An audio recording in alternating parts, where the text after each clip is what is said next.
Bienvenue chez DigiSchool, je suis Julien Bénistan, votre professeur de biologie, et ensemble nous allons voir le cerveau, le cortex et les aires cérébrales. Donc dans un premier temps, on va voir ensemble ce qu'est en fait le cerveau, ce qu'est le cortex. Donc le cerveau, représenté ici, est en fait inclus dans ce qu'on appelle l'encéphale. Donc l'encéphale constitue premièrement le cervelet en fait qui va servir principalement à des fonctions d'équilibre, donc à favoriser nos mouvements et notre stabilité. Ensuite le tronc cérébral qui est en fait le début de la moelle épinière.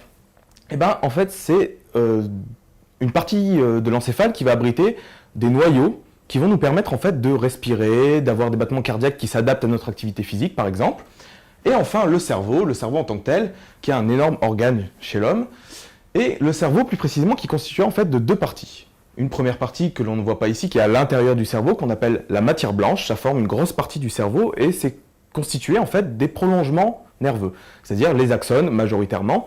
Et donc tout simplement les axones, lorsqu'elles vont contacter différentes parties du cerveau, par exemple les neurones qui sont là vont vouloir contacter cette partie du cerveau, et ben ça va former la matière blanche.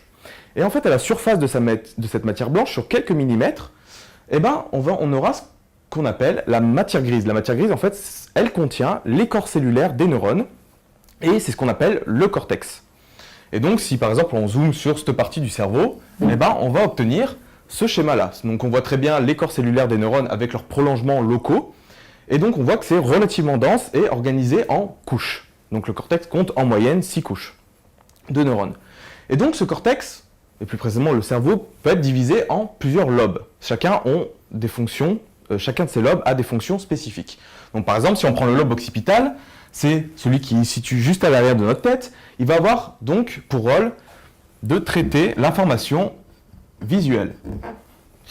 Et donc ça veut dire que le nerf de la rétine va venir directement au niveau du lobe occipital et ces neurones-là vont traiter l'image, nous permettant de voir, tout simplement. Ensuite, on a le lobe temporal. Le lobe temporal, lui, quant à lui, va tout simplement servir pour le traitement auditif et aussi pour tout ce qui est mémoire. Donc la mémoire, c'est en fait l'association de plusieurs modalités sensorielles, dont la vision, etc. Donc on parle aussi d'un lobe associatif, en plus d'un lobe qui va traiter les influx auditifs. En ce qui concerne le lobe pariétal, ça va être donc un lobe qui va être impliqué dans tout ce qui est tactile, sensation tactile, aussi un peu dans le traitement moteur, et ça va être aussi un lobe qui va être surtout associatif, c'est-à-dire qu'il va associer les différentes modalités sensorielles, les 5 sens.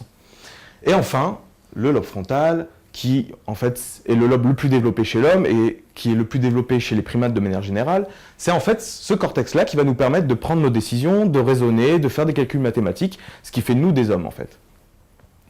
Donc ensuite, si on regarde au niveau de ces lobes, les aires, c'est-à-dire qu'en fait les aires, c'est des groupes de neurones qui sont spécifiquement attachés à une tâche, à un traitement.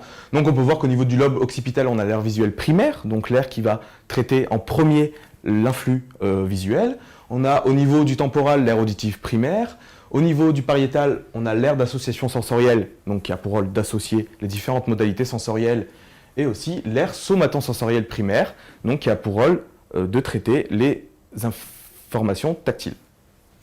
Ensuite, au niveau du frontal, on a deux aires qui vous intéresseront pour la suite du cours, qui sont l'aire motrice supplémentaire, l'aire motrice primaire, et aussi le cortex prémoteur qui n'est pas indiqué sur cette figure. Ce sera tout en ce qui concerne le cerveau, le cortex et les aires motrices. J'espère que cela vous a été utile. À bientôt sur DigiSchool.